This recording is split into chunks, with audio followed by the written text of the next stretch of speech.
For today's video mga bro, pupunta ako ngayon sa kapitbahay namin dito na lugar sa may Sitio Lubana kasi meron kasi ngayong paliga sa kanila. At kasama yung aking inaanak, kaya pupunta ako para manood. So tara, samahan niyo ako. Sama ko nga pala ngayon si Ate Beth at saka si Nini, yung aking kapitbahay dito sa may likod namin. So yun lang muna, abangan niyo mamaya yung... Oy! Okay.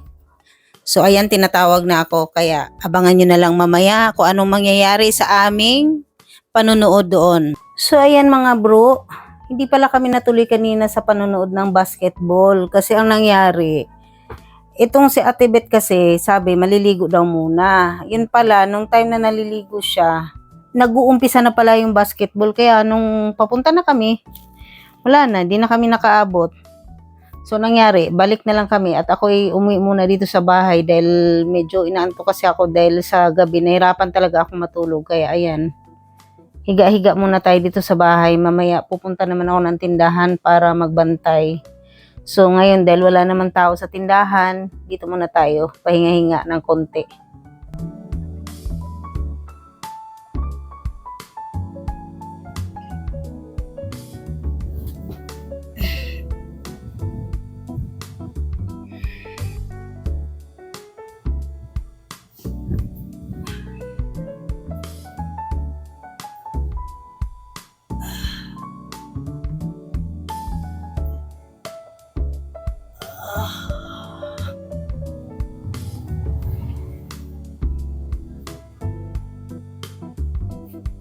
Tapos na tayong magpahinga. Medyo nakaidip lang ako ng konti. Mahirap din matulog sa tanghali kasi hindi ako sanay matulog sa tanghali. Pero kailangan ko talagang umidlip lang ng konti dahil sakit sa mata. So labas muna tayo sa sala. Medyo maano yung ating mukha. Magpulbo tayo ng konti. Nakikita nyo ba yung bubong ko mga bro? Kawawa kaya yung bubong ko ngayon. Tingnan nyo, tuklap. Ayan yung nangyari sa bubong ko. Tuklap yan. Kasi sa sobrang ulan, bumigay na yung aking bubong. Kaya ngayon, alam nyo ba, sa sala ako ngayon natutulog. So natatakot ako dahil baka biglang may bumulagang ahas at saka habang natutulog ako, bigla na lang may kakagat sa paa ko. Kaya lalong hindi ako nakakatulog. Kaya ang ginagawa ko ngayon, sa sala na lang ako natutulog. Kasama yung aking mga alagang pusa. Minsan naman, dinadala ko rito yung mga alaga kong pusa sa kwarto para dito sana kami matulog dahil, di ba ang mga hayop, lalo na yung mga pusa, inaano naman nila yung mga ahas na yan. Pero hindi pa rin eh. Feeling ko kasi dito, pag ako nga kahit ngayon, takot ako na umano dito malapit sa ilalim ng kama ko dahil baka biglang merong bigla na lang kakagat ba sa akin ba. Grabe nangyari sa bubong ko. Ayan, natatakot ako dyan. Tingnan nyo mga kabruhaw. Kasi baka biglang may nakatagong ahas na pala dyan. Tapos, bigla na lang akong kagatin. Lalo na pag nakatayo ako dito sa may gilid ng kama. Kaya takot talaga ako. Sa lahat pa ng hayop, yung ahas talaga yung kinakatakutan ko. Kaya ang ginagawa ko ngayon, dito ako natutulog dyan tuwing gabi. At dito naman natutulog yung aking mga alagang pusikat. Yan si Mocha. Ang pangalan niya pala ay si Mocha. Mocha! Mocha! Ay, bingi-bingihan. Mocha! Shh! Ay niya makinig. Pero minsan papansin yan sa akin. Ito pa yung isa. Oh. Snow? Snow White? Where are you, Snow? Yan. Tulog sila. O yan.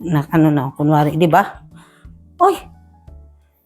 Tingnan mo na. Umano ako. O si Snow na nga lang pansinin ko. Ayaw mo eh. Snow? Ito si Snow. Snow White. Yan. Dalawa yan sila dito. Mahal na mahal ako nito mga pusang to eh. Dahil pagka nandito ako sa bahay, sinusundan nila ako. Pag nandun naman ako sa tindahan, sumusunod pa rin sila. Kaya sila yung aking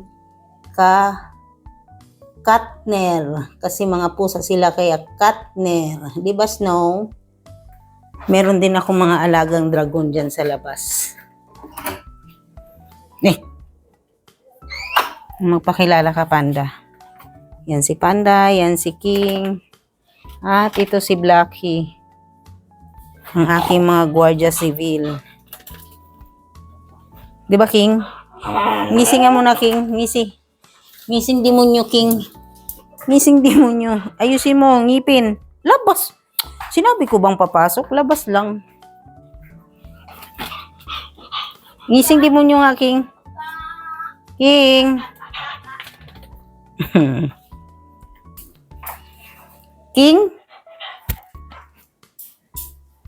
Ay nako, mga kulang sa pansin. O sige na.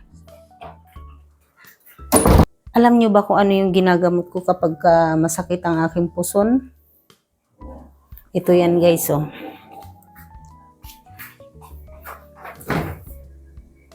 Ito lang naman mga bro ang aking ginagamot pag masakit ang aking puson. Isang bote ng Red Horse. Ang galing. Kunti na lang ang natira. Tinagay ng kapatid ko. Teka, magsasalin nga ako.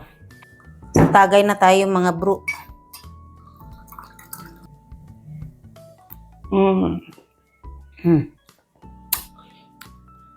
Lamig. So, yun lang muna ngayon mga kabruha. See you sa aking next video. And maraming salamat sa panunood. So, ayan. Babush!